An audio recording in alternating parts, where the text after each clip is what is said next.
Yung mga chong, isang mabilis lang para sa PBA updates. Pasensya na, wala tayo kagabi. Racket-racket din daw kasi. Blackwater kontra Barangay Ginebra. Matapos ang mahabang pahinga, si Jamie Malonzo ay naglaro na. Sumailalim sa operasyon dahil sa natamong calf injury. Pero sa pagbalik, hindi naman ito nagmadali dahil ninais ni Jamie ng talagang kompletong recovery. Sa ngayon, pacing-pacing lang muna hanggang sa maging kasing taas na muli ng tagay ang talon niya. So far so good naman para sa Barangay Ginebra. Sa first half, si RJ Abarientos ang dumidiga. Sa paboritong tres ito kumakamada at pag nakashoot ang gwardya, i-focus mo na. Si RJ Abarientos ay meron ng 11 puntos pero sa tapatan ng dalawang dayo si JB ay medyo nalamangan dito. May 10 puntos kontra sa 17 ni George King ng Pabango na sa wakas ay nakapagpapasok na ng kauna-unahang tres niya ngayong Commissioner's Cup. Sa ikatlong kanto unti-unti nang lumayo ang agwat ng barangay. Hirap nang makagawa ng paraan si Coach Jeff Carriazo. Hindi kaya na si King lang bubutas para sa Pabango. Habang sa jeans, eto na si Jamie Malonzo. Muli nang sumalat sa ring ng Pagento. Kaya naman tuwang-tuwa ang mga makatanggero. Sa huling kanto, hinintay na lang dito ang mga palatandaan dahil umetneb na ang Ginebra at wala na rin sa posisyon ng bossing na manalo pa. At yun na nga, panalo ang Barangay Ginebra. Best player of the game si RJ Abarientos na dumali ng 15 puntos. Dribble, maya-maya lang, shoot, ayos. Pero ang tunay na panalo dito ng Barangay ay yung makalaro na si Jamie Malonzo. Matapos ang na-miss na games na 44, naka-experience na uling makatakbo at makalambitin ng ganito. Pangitang di pa gaya ng dati ang lundag pero andyan pa rin naman ang lakas. Dagdag shooting at dagdag tangkad. Katuwang kasama sila Troy Rosario at Japet Aguilar. Para di rin masyadong laspag si Japet na muntik nang mawalan ng alaala.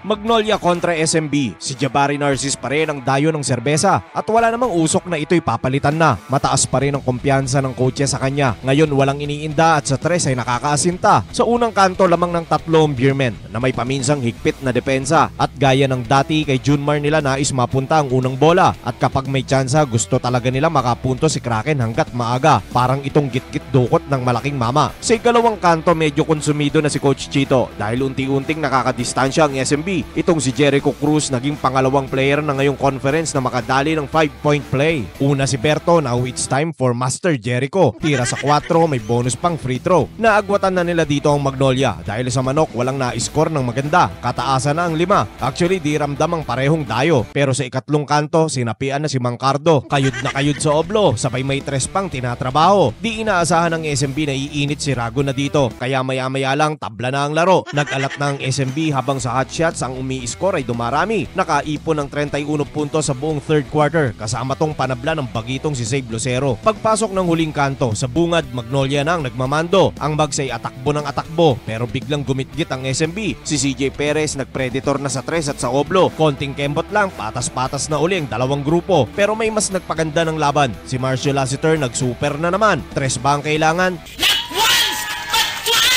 Ang alamat sa malayo may pang malupitan. Napalitan ng SMB ang init ni Ricardo sa labas. Gayun din ang sipag ni Zabe Lucero. Pumalag-palag pa naman ang Magnolia sa mga huling segundo. Si Coffee Prince ayaw pang sumuko. Pero si SMB meron ng totodo bigay. Si CJ Perez sa tres ready nang idiin ang huling tagay. At yun na nga, panalo ang SMB. Best player of the game si CJ Perez na nagsipag ng 23 points, 6 rebounds, 10 assists at 4 steals. Tagal ding hinintay ang ganitong laruan ni Predator. Pero ika nito na apektado ang kanyang performance sa palit-palit na dayo ng koponan. Although panalo ang SMB, marami pa rin hindi kumbinsido kay Jabari Narcis. Nakilala ko na din ang idolo, Kareem Abdul-Jabbar.